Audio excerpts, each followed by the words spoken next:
করে সোনার মক্কা আর সোনার মদিনায় রূপান্তরিত করেছিলেন। সেই কুরআনী শিক্ষা আমাদের থেকে বিলুপ্তি হওয়ার কারণে তাদের সুশৃঙ্খল সুন্দর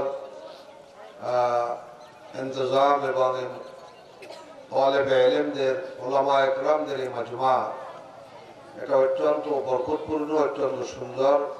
সাহেবের সুযোগ্য সন্তান মোহাম্মদ শহীদুল ইসলাম এবং তার মেজ ছেলে আমিনুল ইসলাম বকুল সাহেব চাচা আমাদের মাঝে যদিও নাই, দূরে থাকেন। মঙ্গলবার দিনব্যাপী এক উৎসবমুখর পরিবেশে আলমপুর ফজলুল উলুম কওমি মাদ্রাসা ও লেলা বোর্ডিংয়ে আলোর বিকাশ ছাত্র কাফেলার উদ্যোগে ইসলামী সাংস্কৃতিক প্রতিযোগিতা অনুষ্ঠান মাদ্রাসার প্রাঙ্গণে অনুষ্ঠিত হয়। সাংস্কৃতিক অনুষ্ঠান শুরুতে স্বাগত বক্তব্য রাখেন অত্র মাদ্রাসার সুযোগ্য মহতামিম মুফতি মুক্তারুজ্জামান। আজকের এই প্রতিযোগী অনুষ্ঠানের সম্মানিত বিচারক মণ্ডলী, সুযোগ্য পরিচালক মণ্ডলী, এই মনোরম পরিবেশে আয়োজিত দীর্ঘ একটি বছর আলমপুর ফজলুল উলুম কওমিয়া মাদ্রাসার আলোর বিকাশ ছাত্র কাফেলা, যাদেরকে এই কেরাত, গজল, হামদ, নাদ, বাংলা বক্তৃতা, আরবি বক্তৃতা, ইংরেজি বক্তৃতার প্রতি উৎসাহিত করেছে যে প্রতিষ্ঠান, সে প্রতিষ্ঠানটির নাম ঐতিহ্যবাহী আলমপুর ফজলুল উলুম কওমিয়া মাদ্রাসা এতিমখানা ও লীলা বোর্ডিং।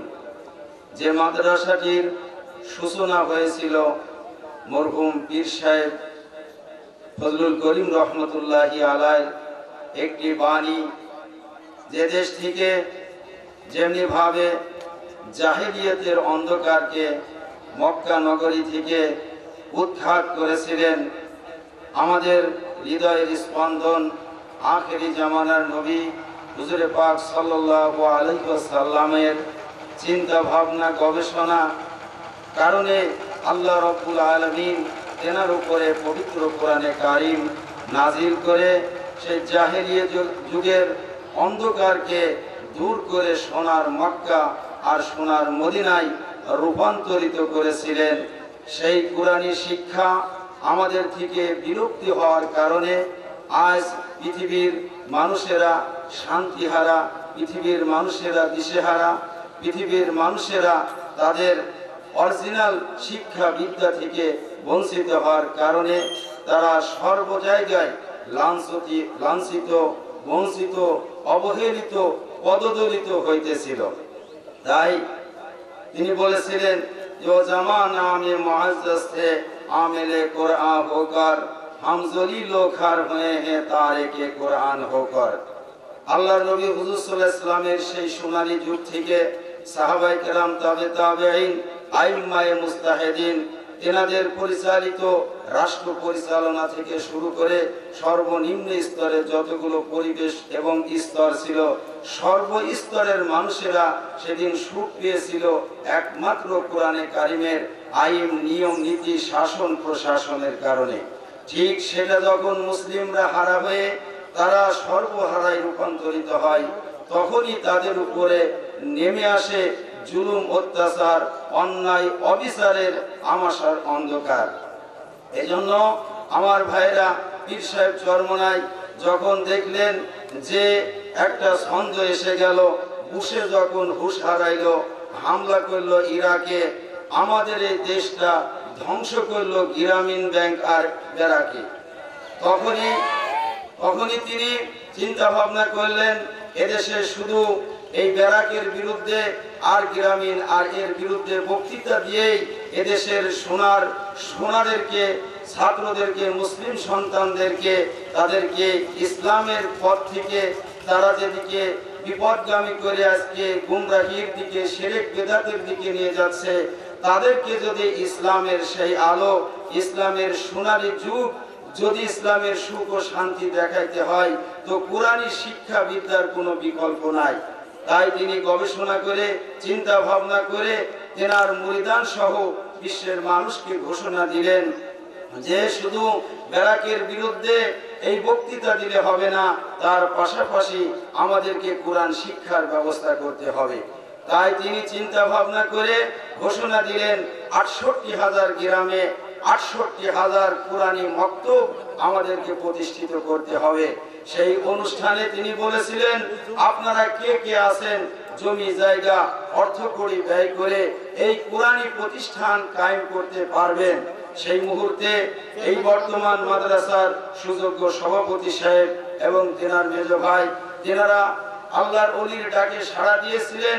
ইনশাআল্লাহ পৃথিবীর আনাচে কানাচে বাংলাদেশ কোরআন শিক্ষার বোর্ডের নিয়ন্ত্রণে যতগুলো প্রতিষ্ঠান প্রতিষ্ঠিত হবে, পরিচালিত হবে, তার অংশ হিসাবে আমরা আলামপুরের প্রাণ কেন্দ্রে একটা কোরআনী প্রতিষ্ঠান প্রতিষ্ঠিত করব, যেন সেই প্রতিষ্ঠানের দ্বারাই এলাকার মানুষেরা যেন কোরআন শিখতে পারে, মুসলমানের সন্তানেরা যেন কোরআনী বিদ্যায়ন হয়ে তারা যেন শিরক বেদাত কুসংস্কার থেকে মুক্ত হয়ে তারা ইসলামের আসল সুখ শান্তি দেখতে পায়। বক্তব্য রাখেন চরমোনা প্রতিনিধি হাফেজ মাওলানা মোহাম্মদ আব্দুল আওয়াল। আল্লাহ পাক রব্বুল আলামিনের দরবারে শুকর আদায় করছি, এরকম একটি মোবারক মজলিসে আমি নালায়েক উপস্থিত হওয়ার সুযোগ পেয়েছি, এজন্য আলহামদুলিল্লাহ। আপনাদের এই সুশৃঙ্খল সুন্দর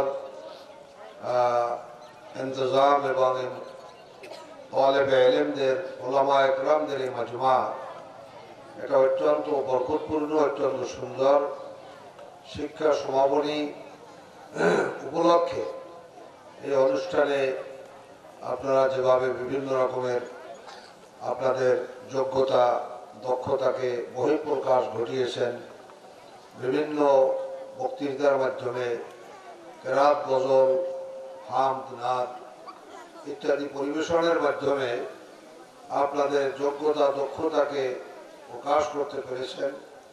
আমরা দোয়া করি আল্লাহ রাব্বুল আলামিন যেন এই জাতির রাহবার হিসেবে আপনাদেরকে আল্লাহ তাআলা কবুল করেন এবং এই জাতিকে সঠিক দিক নির্দেশনা দিয়ে ইসলামের সুশীতল ছায়াতলে আহ্বান করার জন্য আল্লাহ তাআলা আপনাদের কোরবানি, আপনাদের ত্যাগ, আপনাদের হায়াতকে, জীবনকে যেন আল্লাহ কবুল করেন, এই আহ্বান রেখেই মাদ্রাসার সাধারণ সম্পাদক সাজিদ রহমান টিটু। কোরআনের পাখি আলামপুর মাদ্রাসা থেকে হাজার হাজার কোরআনের পাখি তৈরি হচ্ছে, যা সারা বাংলাদেশের বিভিন্ন জায়গা বিভিন্ন দিকে তারা কোরআনের আলো ছড়িয়ে যাচ্ছেন।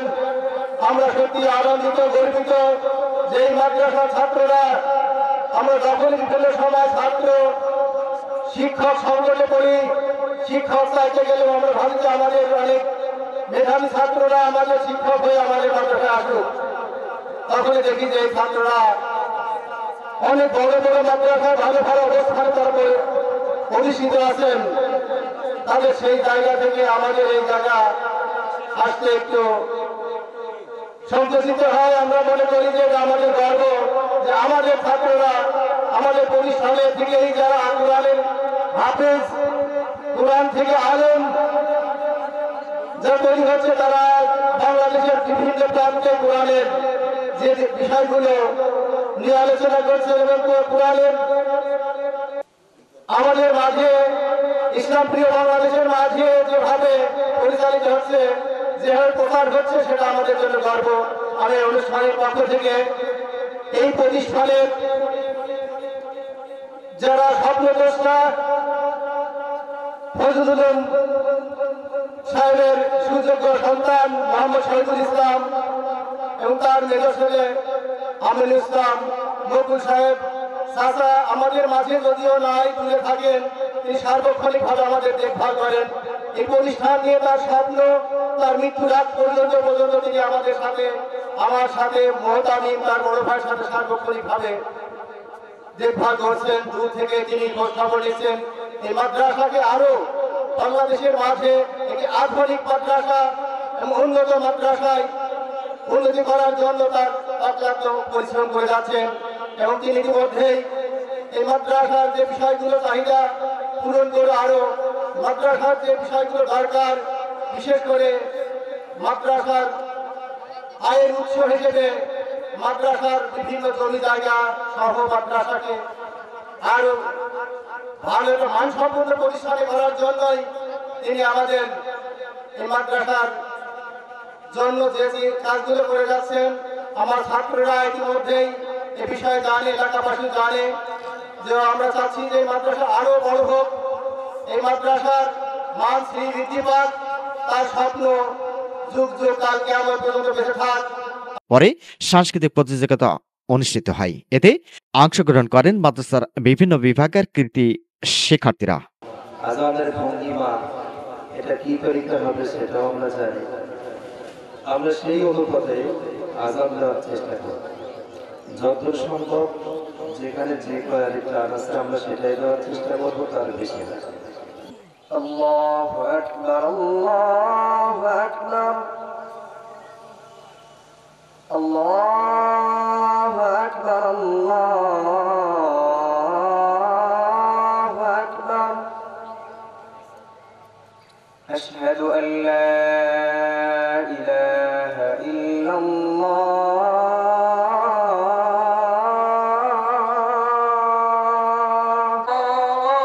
আল্লাহু আকবার। আশহাদু আল লা ইলাহা ইল্লাল্লাহ।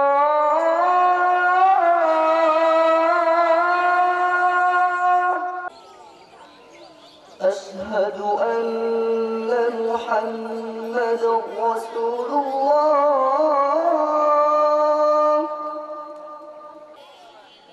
হাইয়া আলাস সালাহ।